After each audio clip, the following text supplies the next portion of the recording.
Good morning, dear students. In our previous class, we had studied about the nightingale who wants to be a captive life. So let's learn more about it.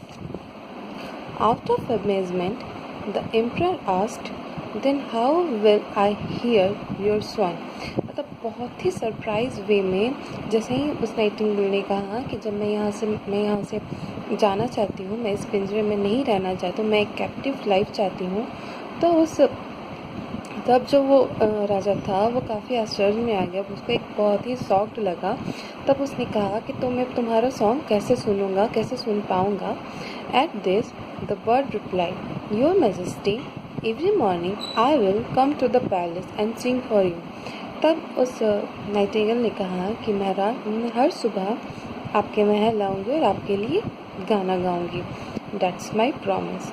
The emperor loved the bird very much. He understood the importance of freedom. He realized his mistake. He immediately opened the cage and set the bird free. Moreover, realizing the plight of the other birds in the palace, he also set all of them free. तब उस Nightingale ने जब ये कहा कि मैं रोज़ महल आऊँगी और आपके लिए गाना गाऊँगी और मैं ये प्रॉमिस करती हूँ, तब एम्परर जो है वो उस चिड़िया को बहुत ही ज़्यादा पसंद करते थे।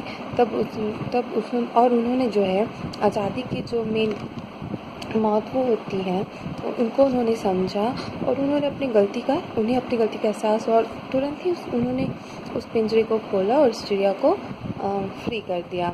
और उसके बाद उन्हें ये भी रियलाइज़ हुआ कि तो दूसरे बर्ड भी पैलेस में हैं, उन्हें भी जो है अच्छा नहीं लग रहा होगा, उन्हें फ्रीडम नहीं मिल पा रही होगी, तो उन्होंने उन सबको भी फ्री कर दिया। The nightingale became very happy. As promised, it used to come to the palace every day and sing a song for the emperor. Its voice became melodious once again. Nightingale जो है वो बहुत खुश हुई और जैसा कि उसने प्रॉमिस किया था वो रोज़ राजा के महल आती थी और उनके लिए गाना गाती थी और उसका जो आवाज़ है फिर से बहुत ही मधुर हो गया क्योंकि वो खुशी से गा रही थी।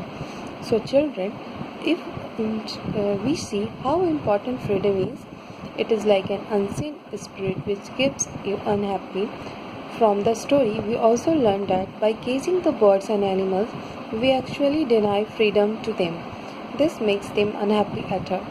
तो ऐसा कहा गया है कि इस कहानी से हमें पता चला कि फ्रीडम में वो कितना इम्पॉर्टेंट है हमारे लिए। ये एक तरह से एक ऐसा स्पिरिट है जो कि हमें खुश रखता है, हमारे अंदर की ऐसी चाह है जो हमें खुश रखती है अगर हम फ्री होते हैं तो।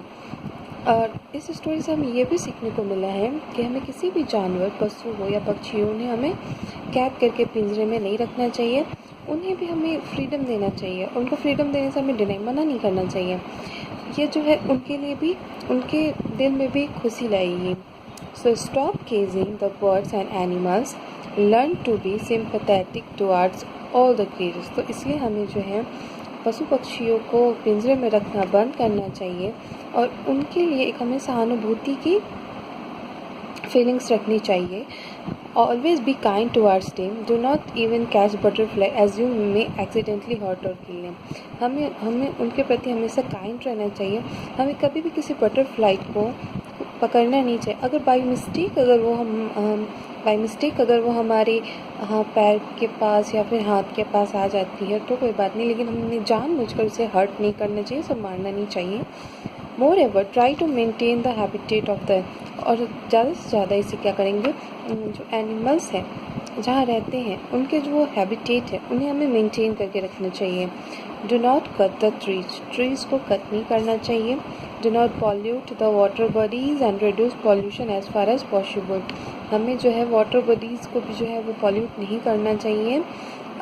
जितना से जितना हो सके हमें पॉल्यूशन कम करना चाहिए। मोreover, while walking in fields, be very particular about the very small ant hills.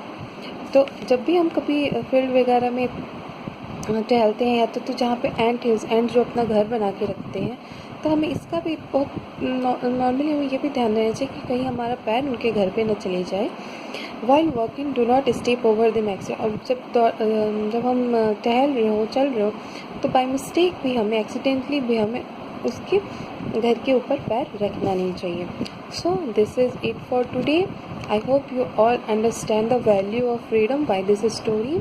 Have a great day. Thank you.